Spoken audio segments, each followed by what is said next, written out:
गणपति गुरु गौरी गिरा गोस्वामी गिरिजेश सहित शारदा नर्मदा वाये हृदय प्रदेश। बंदो हनुमत लखन सगो रिपुहनु भरत सुजान।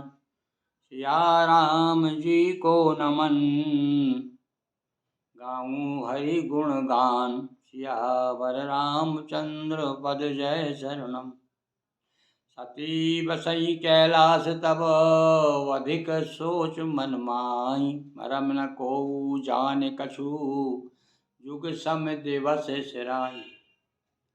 हाँ, आइए, कैलाश पर भगवान शिव समाधिस्थ हैं, समाधि लगी है सामने।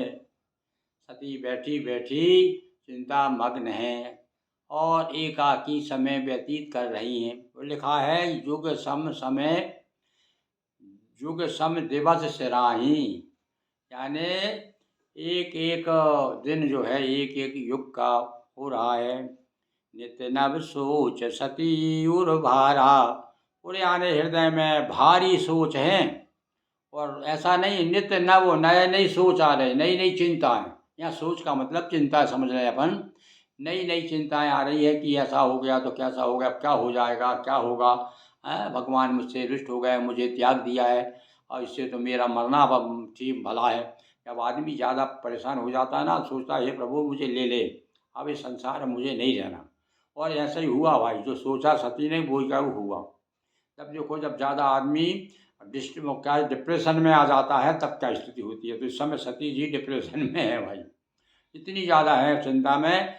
जिसका पति ही, जिसकी जो प्राणाधार कहा जाता है, वो प्राण जो है और आधार अलग, आदमी का आधार ही चला जाए, पैरों नीचे क्या ना, पैरों के नीचे की जमीन ही चली जाए, आधार ही चले जाए तो क्या होता है।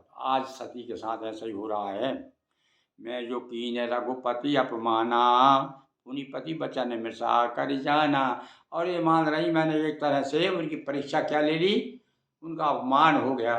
वैसे भगवान तो नहीं मान रहे कि मेरा अपमान हुआ, पर सती खुद मान रही कि मैंने उनका अपमान, उनकी परीक्षा ले करके, उन पर शक करके, किसी पर शक करो एक तरह से अपमान ही है उसका, तो मैंने उनका अपमान किया है। मुनिपत, और फिर इस बात, पहली बात तो ये कि उनका अपमान किया मैंने, और फिर एक बात और है कि देखो मैंने अपने पति की बात नहीं मानी। तो भैया जो देखो, ये कथा ये भी बताती है कि सामंजस्य गृहस्थी में कब होता है, पति पत्नी एक दूसरे की बात माने। गलत बात मत मानो भाई, ठीक है, पर कोई सिद्धांत की बात है, कोई सच बात है तो उसको तो मानना चाहिए। आपको यदि समझ में नहीं आता तो सारा शक और समझ के, और समय ऐसा अपने आप समय ऐसा आएगा, समझ में आता है बात है। समय के बीत जाने के बाद में अपने आप स्थिति ठीक हो जाती है और बुद्धि ठिकाने पे आ जाती है।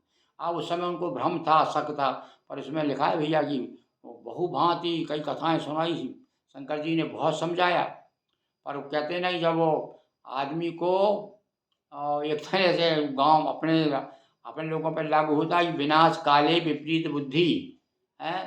तो जब विनाश का समय होता है तब विपरीत बुद्धि हो जाती है। तो यहाँ सती का तो ऐसे ही लग रहा भाई कि विपरीत बुद्धि हो गई। कितना समझाया तो आप सोच रही हैं कि अब पछताए हो तो क्या, चुड़िया चुग गई खेत।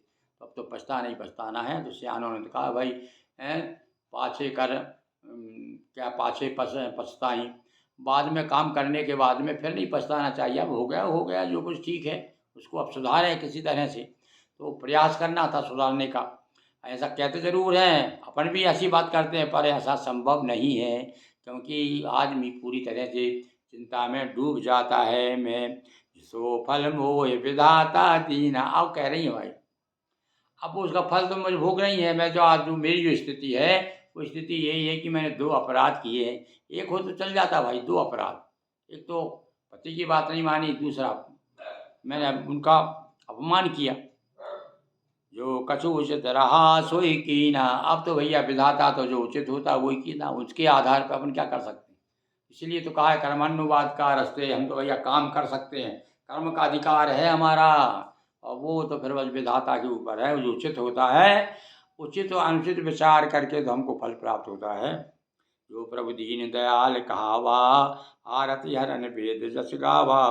तो मैं विनय करूं कर जोरी, छूटे बेग दे यह मोरी। हाँ भाई, भगवान से सच्ची देखो अब आप, यदि सच्चे रूप से मैं कह रही, मैं प्रभु आरत हरण, संसार में भगवान का वेदों में कहा है कि भगवान जो है आरत हरण है, यानी दुखों को दूर करने वाले हैं, दीन दयाल हैं, दुखों को हरने वाले हैं, आरत हरण है। तो और मैं दुखी हूँ, और सचमुच में यदि ऐसी बात है, और जो दीन दयाल, और अब मुझ जैसा दीन मेरे जैसा गरीब कौन होगा। तो जो मैं विनय कर, इसलिए मैं हाथ जोड़ करके प्रार्थना करती हूँ, ये मेरा शरीर जल्दी छूट जाए। और भैया जल्दी छूट गया, देर नहीं हुई, वो ऐसा ऐसा विधाता ने, जिस ब्रह्मा की हाथ जोड़ रही ना पार्वती जी, जिससे कहा, उसने ऐसी व्यवस्था कर दी कि फिर उसके बाद में उस सती की वो देर रही नहीं। जो मोरे से विचरण सनेहु, मन क्रम वचन सत्य व्रत येहु। तो समदर्शी सुनिय प्रभु, करिय सुबेग उपाय। होय मरण जय विनय श्रम, दुसह विपत्ति ब्याय। और यहाँ तक भैया इतनी बड़ी विपत्ति बता दी इसको। ये तो भक्ति का पथ है भाई, है बड़ा कितना कठिन है कि जान दे दी, एक की जानी चली गई उसके पीछे। भगवान शिव ने इतना कठिन व्रत ले लिया अपने भक्ति को रखने के लिए, अपने इष्ट देव के लिए, कि अपनी मतलब कहना चाहिए यहाँ पर, और अपनी गृहस्थी बर्बाद कर दी, घर बर्बाद हो गया पाकाई के लिए, और जो सबसे बड़ा घरवारा है उसके लिए, घरवारा के लिए घरवारी को छोड़ दिया। तो भैया हमको भी अपने घरवाले की ध्यान रखना है, हमारा घरवाला तो रखवाला ऊपरी वाला है। तो यहाँ पर आज का दोहा यहीं तक समाप्त करते हैं, कल फिर हम आपको आगे के दोहे के बारे में बताएंगे। आज अपना जो है 59वां दोहा तक हम आ गए। बोलिए सियावर रामचंद्र की जय, पवन से हनुमान की जय, बटुक भैरव देव की जय। हर हर महादेव शंभो। नर्मदापुरम सुविख्यातम रेवाया दक्षिणे तटे, सेवाश्रमे सुराजिता देवी नर्मदायै नमो नमः।